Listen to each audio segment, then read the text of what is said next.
Welcome to the Impact Over Optics podcast, a place where real progress shines beyond appearances and distractions. Here, voices from across industries come together to share wisdom, stories, and strategies that remind us what's possible when purpose leads the way. Because true progress is not measured by how it looks, but by the impact it leaves behind. Let's get started. Welcome to Impact Over Optics, the podcast where we go beyond appearances and focus on what really moves the needle: authentic leadership, purposeful results, and lasting impact. I'm your host, Jim Viscusi, and today I'm joined by Rhonda Babb. Among many things, Rhonda's a screen printer, graphic artist, and photographer. As a graphic designer, she focuses on brand identity and marketing communications for small businesses and nonprofits. Rhonda received a Bachelor of Fine Arts from Moore College of Art and Design in Philadelphia. Concern for the environment led Rhonda to earn a master's degree in sustainable design from Philadelphia University, now known as Thomas Jefferson University. She studied screen printing at the Philadelphia Academy of the Fine Arts in their continuing education program, and is a member of a cooperative printmaking studio and artist collective, BYO Printmaking Collaborative, and a board member of the American Color Print Society. Her work is rooted in activism and inspired by artists like Corita Kent, Barbara Kruger, the Guerrilla Girls, and Shepard Fairey, those who use bold visual language to challenge systems and inspire action. Through her prints, she explores themes of climate anxiety, political division, and personal agency. Her aim is to spark reflection and encourage dialogue, and ultimately invite people to believe in the possibility of change. Rhonda lives and works in the suburbs of Philadelphia, Pennsylvania. And Rhonda, welcome to the show. Thank you for having me. I appreciate it. So excited to have you here today. This is awesome. I really want to get started with giving you the opportunity to tell us about a project you're currently working on that you're particularly proud of or excited about at this moment. Yes. Well, it will be out into the world by the time this podcast releases, but I was selected to be a mural artist for Mural Arts Philadelphia for a project called Printmaking by the People, which is a celebration of the 50th anniversary of the United States and of the Declaration of Independence. The project has been going on for a couple of years where they've been doing workshops around the city of Philadelphia, asking people to talk about what they would like to see in the Declaration of Independence today. I've been part of that workshop process and was fortunate enough to be selected to actually design a mural that will go up in a yet to be disclosed location in Philadelphia sometime next year. So I'm very excited about that. And I am like right in the middle of that process right now. That's fantastic. Can you expand on some of the themes of what your mural is about, or is it still in the development stages at this point? It's still in the development stages, but what I can say is that I was granted access to an archive of about 500 different prints that people made throughout the city that were made through, I think it was 35 or more workshops that were done. And I'm being asked to sort of synthesize those things that people are saying and asking for and make a design that sort of encapsulates what they're asking for and also sort of talks about where we are today. Also has my kind of like visual style associated with it. So it's a interesting needle to thread to get all that into one wall, piece of artwork. But I have a great team that I'm working with at Mural Arts that they've put together, and it's really been a very interesting learning experience for me because it's the first public art piece that I've been allowed to do. So I'm so excited for you. Obviously, it's such a great honor for you to have been selected. And I know that you're so passionate about storytelling in this area. I'm very excited to see this when it comes out. I know we'll be able to have a follow-up at some point and talk about it. yes. So let's dig in a little deeper, though. In one sentence, can you sort of explain the greatest driving factor in your life's work? What really moves you for this? I think it is about storytelling. It's about having impact and using my creativity to engage in dialogue with people from a visual perspective. That's excellent, especially since we're all about impact here. That really is a great segue into talking about some of the decisions you've had to make to get to the place you are now. I mean, obviously, it was a long road to get to being selected in this particular mural arts competition. I know that you've done a lot of other shows and had a lot of your work shown in many other places. Can you Mhm. talk about when you had to make an unpopular decision to kind of stay true to that long-term impact you were trying to make? That's an interesting question. I kind of think about it like I'm in what I would say is my third act now in my career. I spent some time in the corporate branding world, especially doing business to business work for a long time. That was the sort of, from the day I left college to for about 30 years almost. Then I went into nonprofit and then more recently decided to make this change and become a full-time sort of solo artist. I think, so I've been reflecting on this question, and part of it is, unpopular decisions always happen, especially when you're working on group projects. Mm, And okay. especially in that like corporate world where, you have a goal, you have a client who's driving things, and sometimes you're having to make choices that are not really choices that you necessarily want to make, or maybe it's not a direction that you want to go in.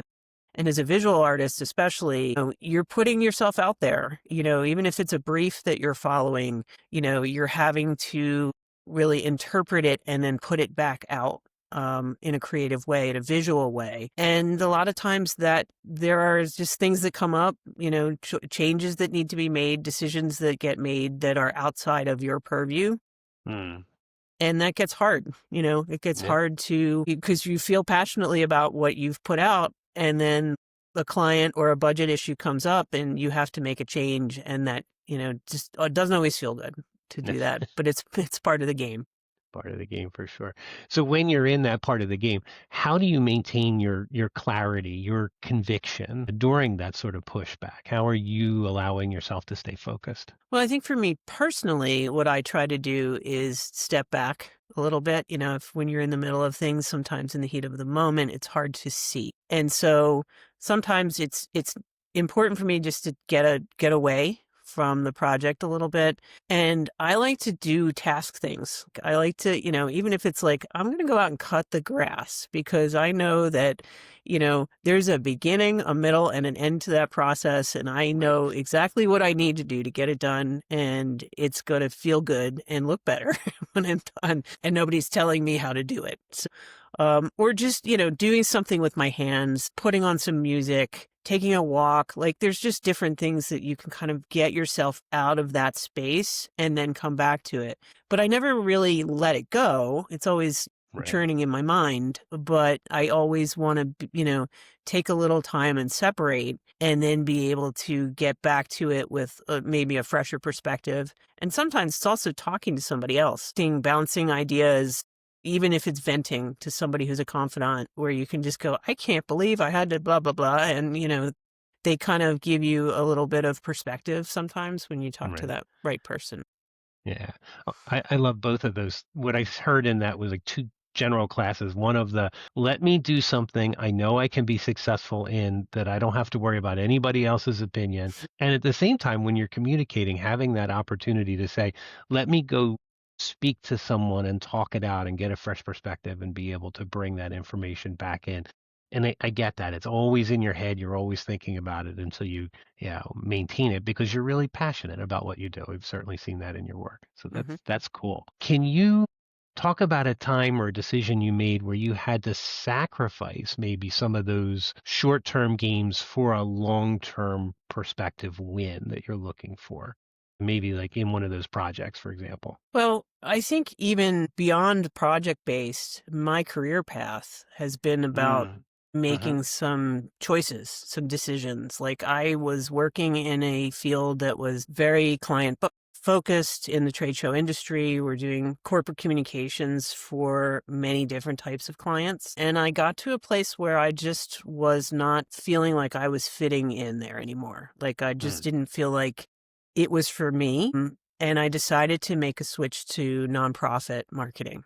And, I walked away from a larger salary. I walked away from, corporate world where I had a little more security to go into a world that I didn't really know. I'd never worked at a nonprofit before. So I didn't know that world either, but I found somebody that was willing to, give me the job based on my background, and a really great conversation that we had. But, that was a decision that, was hard to make. It took a long time for me to get there. And just because of sort of the story we're told about maybe the paths that we're supposed to be on, leaving a job like that was sort of a higher profile job to go to a small 10-person nonprofit organization. People understood it, but in some cases they kind of question, like, okay, what are you doing? And then after 5 years in nonprofit, I went, you know what? I think I'm going to even go further off the cliff and jump into solopreneuring and have no, like, I'm very privileged to be able to make a choice like that. And I recognize that not everybody gets to do that, but it's still scary and it's still, a path that not everybody wants to take. And it took me a long time to kind of also get to that place where I was like, I think I'm going to be happier doing stuff that, is telling the story I want to tell versus the stories that other people are asking me to tell for them. Not that I wasn't doing the work and that, it wasn't something I was capable of doing. It's just that I just felt like it was time. I love that. So when you were making that transition, how did you show or tell yourself that you were doing something really impactful and that it was, in a way, maybe redefining what your definition of success was? Yeah, I think it's sometimes for me becomes a gut reaction. And I know Mm, that sounds weird for people that know me, that I'm you know, introverted, thinkery person. So to sort of just go, yeah, no, I'm going to just do this. And it's funny because I've made a lot of decisions that way that have been the best decisions, even from early on, like making a choice to go to art school versus going to on a different path, making this decision to do the art as a full-time gig. Sometimes you get to a place where the thinking just it's not giving you the answers because you're kind of going in circles and you right. just have to sort of go, you know what? It's time. It just feels like the right time. And it becomes literally a feeling, a gut reaction, or, a visceral sort of internal thing that your body's just telling you, do this. Yeah. Yeah. Yeah. And I know that sounds weird, but No, not at all. It's funny because, we've talked in the past at other times how much I'm involved in decision making and how I have such a decision making process. And sometimes you just see your gut tells you whatever the data is telling you is not being reflected in the decision you need to make. Sometimes you just need to trust yourself and really go forward with it. Super excited for all the success you've had so far, and I'm looking forward to see more for sure. But let's go out a little further. So what can your field learn from other industries? Somebody like you seems to be really well placed to be able to look at a question like this from your art field, given your corporate and nonprofit background as well. What should be brought into your field from other places? I think that the valuing creative work is something that is not done enough. Hmm. And what I mean by that is, artists don't get paid a lot of money. Mm-hmm. And um if I were coding or, an AI expert, there's lots of money out there for people that are looking for that kind of work right now because that's what our system is valuing at this moment. But creativity is something that all industries can benefit from. And I think that sometimes we kind of think about the starving artist trope, right? We Right. hear that all the time. Like, even when, I was making a decision to go to art school, my parents were very much like, okay, but how are you going to eat? How are you going to make money? Please go into something that at least is like commercially viable. Hmm. But I think that, if industries took more creative thinking and like into their processes and also valued that more, I think we'd be better off. I'm thinking about Ireland too, that Ireland just recently is going to offer a universal income for artists. Hmm. It's making me kind of want to pick up and, go to Ireland. But, that's really ahead of the game, I think, as far as, and it's a government that's come up with this um, Hmm. Hmm. because they value creativity and they value the artist as a member of society. And I think that, other organizations and industries who do that beyond sort of the marketing, we're the marketing people. So we come in and present the thing Sure. that we're trying to sell, but to bring in design thinking and Mm. creativity and into what they're doing and valuing that, I think would be Nice. wonderful. Nice. So let's take that a step further. So when you see innovation happening in your field or elsewhere, what do you think is the root of it? I think it's courage, I think there's bravery when I see innovation in somebody that looks at a problem and goes, not only are we going to solve it, we're going to solve it in a way that nobody's ever thought of before. And, especially in the world that we live in, shareholders, are making decisions as much as the people internally are making decisions. And sometimes you have to look past that and go, okay, if we're really going to break through, maybe the system that we're working in, isn't going to contain this. We're going to have to take a leap of faith on something and, be bold and come up with a new way of doing things. And I think that's a root of innovation as much as anything else, as much as creativity, as much as, research and scientific knowledge. Just having the guts to do it is as important as anything, I think. Well, given what you just walked us through as part of your story, you really embody that courage, making the leap from corporate to nonprofit, making the leap from nonprofit to solopreneur, which I love as a phrase, by the way. Thank you for that. So I love your answer. Thank you for that. One last thing. If listeners walked away with just one message from you today, what would it be? Well, I think it's maybe a two-part answer, even though it's supposed to be one thing. I think betting on yourself. Somebody told me that recently. She's like, I love how you bet on yourself. And I think that was such a, nice thing for somebody to say to me. I really appreciated that. And also doing it with a measure of hopefulness.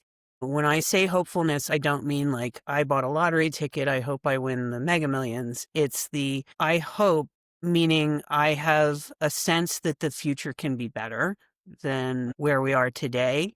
And using that hope as a motivator to inspire and to make it easier for you to bet on yourself. Yeah. So, yeah. You're certainly showing through your work that you are a force for positive change. So I really appreciate you taking some time today to talk about your journey, your experience. Just thank you for joining us today on Impact Over Optics. I'm Jim Viscusi. Remember, authentic change always outlasts appearance. Until next time, lead with purpose and leave a real mark. Thank you.